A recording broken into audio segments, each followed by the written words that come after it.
It is my absolute pleasure to be here with the ladies of Zeta Phi Beta Sorority Incorporated. Thank you guys for having me. You know, I think the Zetas think they own me. And they probably do, but don't tell somebody that. Like, you know, my best friend put this on my calendar, and she just put it on my calendar. And I said, I saw something on my calendar, but we didn't really have a conversation initially. You have to tell them how your business got. And so I was busy doing a whole lot of different stuff, and you know, God said, you need to circle back with Carlette about the mother-daughter team. And I said, you know, if you still want me to do it, I will absolutely do it. And so she was like, yes, we really, you know, we want you to come. I said, I will be there. So I am here. So thank you, Carlette.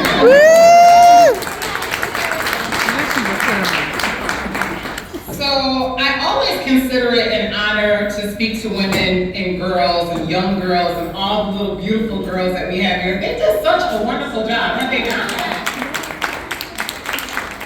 But I think that it is a special kind of blessing to speak to the hearts and minds of women and girls on Mother's Day.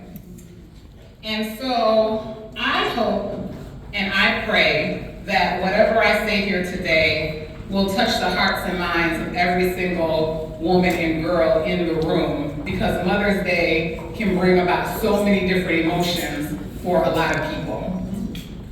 So celebrations around Mother's Day is really quite special because it not only acknowledges the mothers in our present moment, but it also gives us an opportunity to reflect and to remember our other mothers. Women that have served us in some form of mothering, aunts, cousins, bonus moms, which are stepmoms, I call them bonus moms, godmothers, grandmothers, and spiritual mothers. As I was writing or tweaking this morning, I began to think about my spiritual mother who was no longer with me, Myra Paris, and just the impactful way that she literally transformed my life at the age of 19 throughout my 20s. And when I think about Mother's Day, it is very much an emotional time for me because all of my mothers are gone. My natural mother is gone, my maternal grandmother is gone, my paternal grandmother is gone. So when I think about Mother's Day, I'm like, you know, I ain't got no mama. Where my mama's at? You know? But I am also a mother to a 14-year-old girl right over there named Naya. Say hi, Naya. Hi, Naya. So I'm always thinking that although we are celebrating mothers, we are also remembering mothers. It gives us an opportunity to remember and celebrate the mothers that are no longer with us. Mothers that we remember and mothers that we never had an opportunity to meet. It's a time for us to acknowledge ourselves as legacies of great-great-grandmothers and aunties. Mother's Day also connects us to the future. It is a nod to future generations of legacies, either through our own wombs or our role as another mother, or through the lineage of our children. Mother's Day is about connecting the dots that form our mother village, our circle of care, our role models, our inspirations, our cheerleaders, our prayer warriors, our coaches, our guides, our blueprint. Mother's Day is an opportunity for us to say thank you to mothers who have loved us far before we could love ourselves, nurture ourselves, embrace ourselves, or encourage ourselves. Yeah. If you have a mom in the room right now, can you just turn to her and say thank you? Thank you.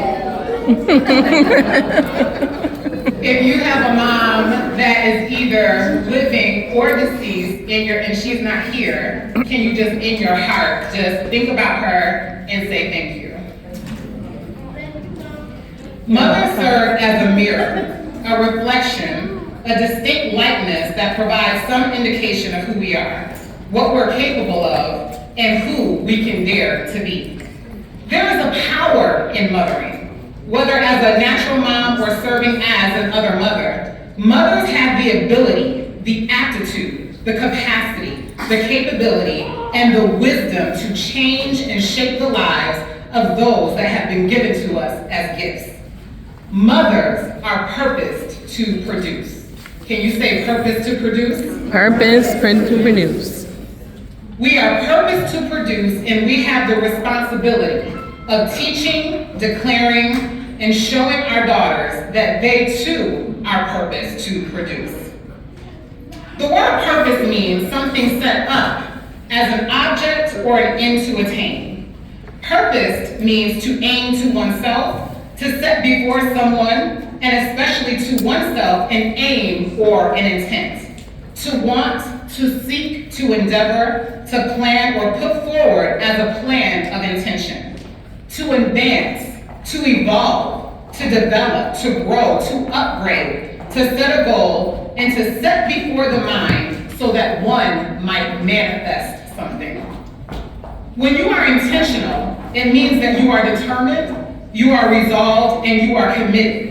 You are settled about who you are, what you possess, what you will do with what you have, and how you will take up space in the world intentionally, showing up as your full and authentic self. The power in purpose is potent. It can serve to be effective, powerful, mighty, strong, and influential. Once you acknowledge and understand the nature of your purpose, you can then focus the power to produce. And what does produce mean? It means to give birth, to yield, to extend in length, in area, and volume. Think about that. To extend in length, in area, and volume, meaning that there's levels to this. Amen? Amen. To oversee the making of, to produce means to compose, to create, to manifest by intellectual or physical effort. Each and every one of us in this room is a setup to manifest. Yes. Every single person in this room has been intended to compose and to create. Amen. Each of us is a powerful force of generations of mighty forces that catapult us into existence and require us to be so settled, so convinced about who we are, that we are not distracted or deterred by anything or anyone. Yes.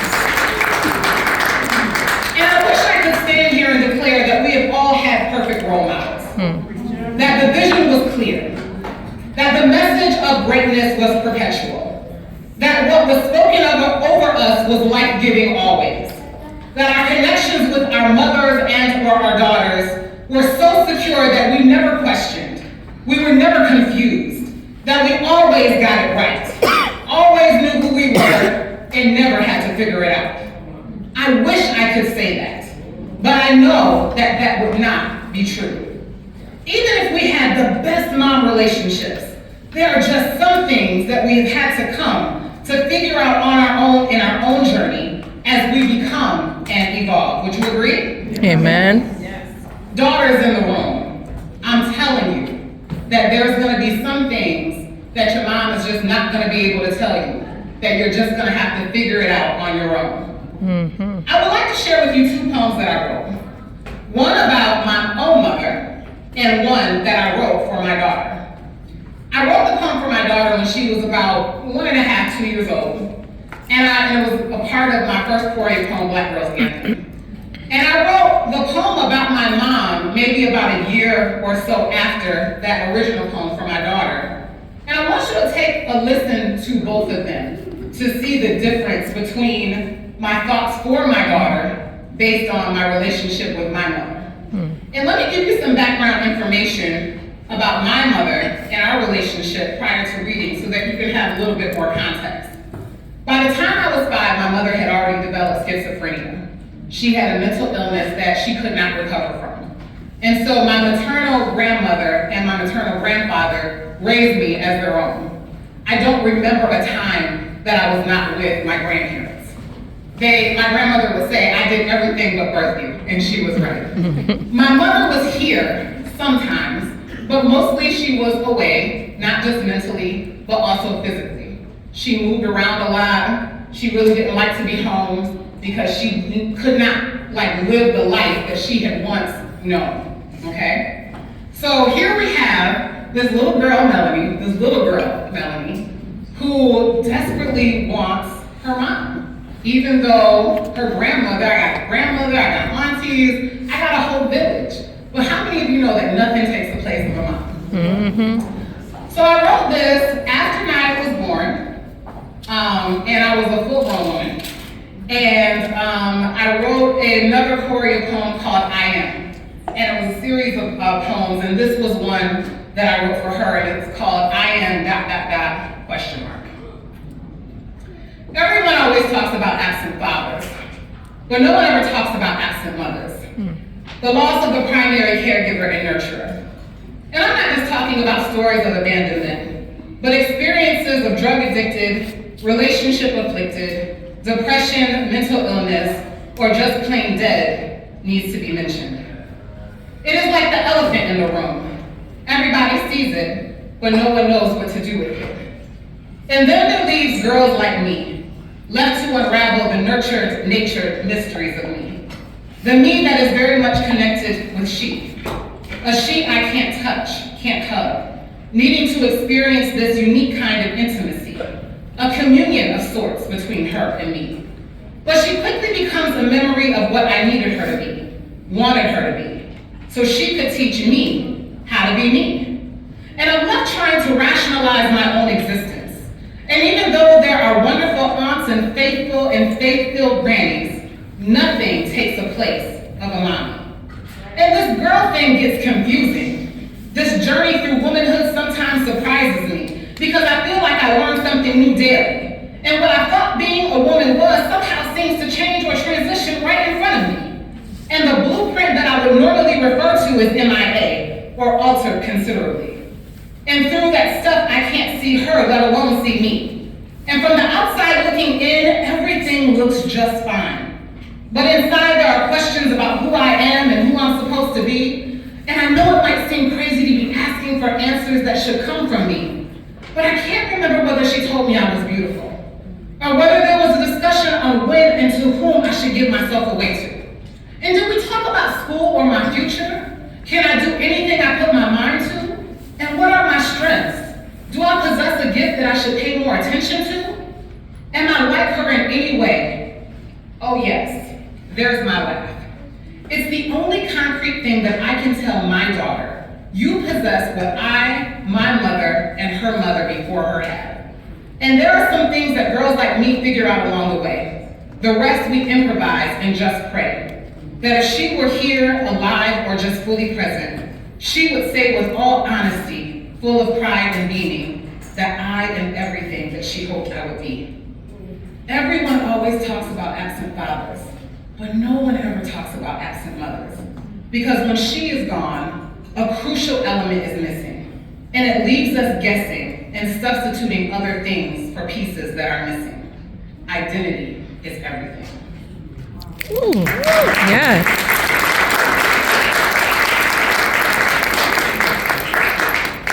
Thank you. And now this is entitled The Prayer. This is the first poem that I wrote, but this was for Naya. So imagine me trying to take my empty gaps, the broken pieces, and then trying to transform that to give Naya something that I did not have. You ready? Mm-hmm. So this is called The Prayer. As I tuck you in for another night's rest, my mind is filled with the thoughts that I have towards you, about who you will be, what you will do, and my responsibility in propelling you to your destiny. And thoughts of creation spring to mind, because we are not the beginning, nor are we the end, but the continual force of generations of legacies. We are the breath of life that flowed from the Father's lips. We are the molded portions of clay crafted by God's fingertips. We are the daughters of Eve and every woman in between that shares our life's blood.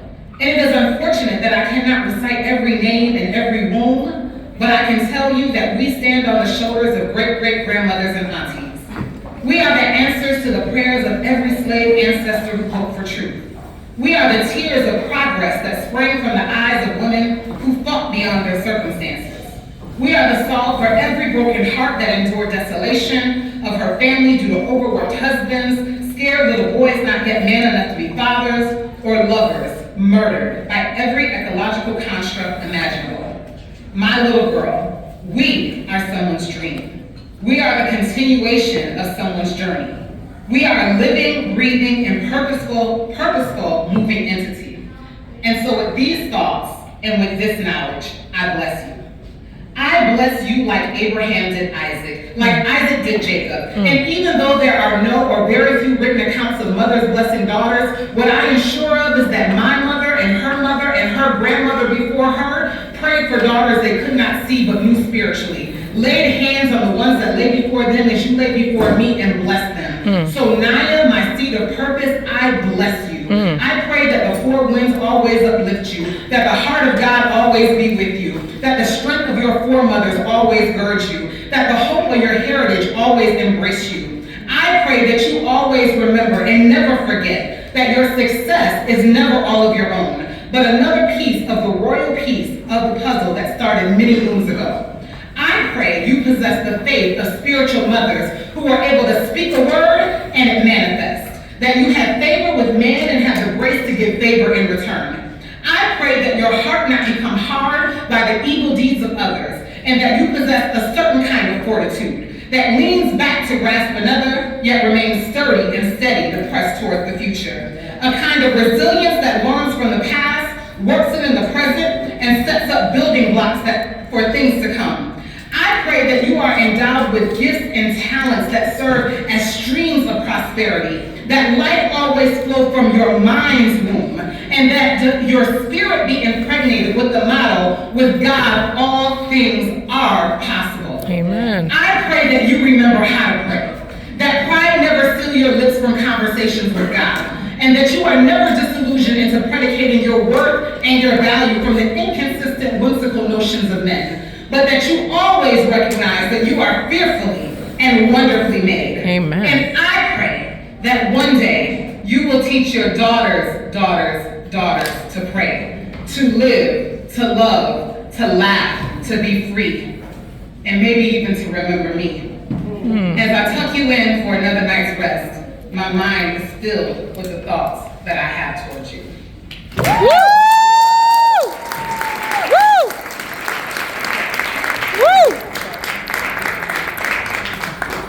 You see, I have so many questions, even as an adult woman with a whole career, a home, a whole child, and yet there were pieces of my mirror missing.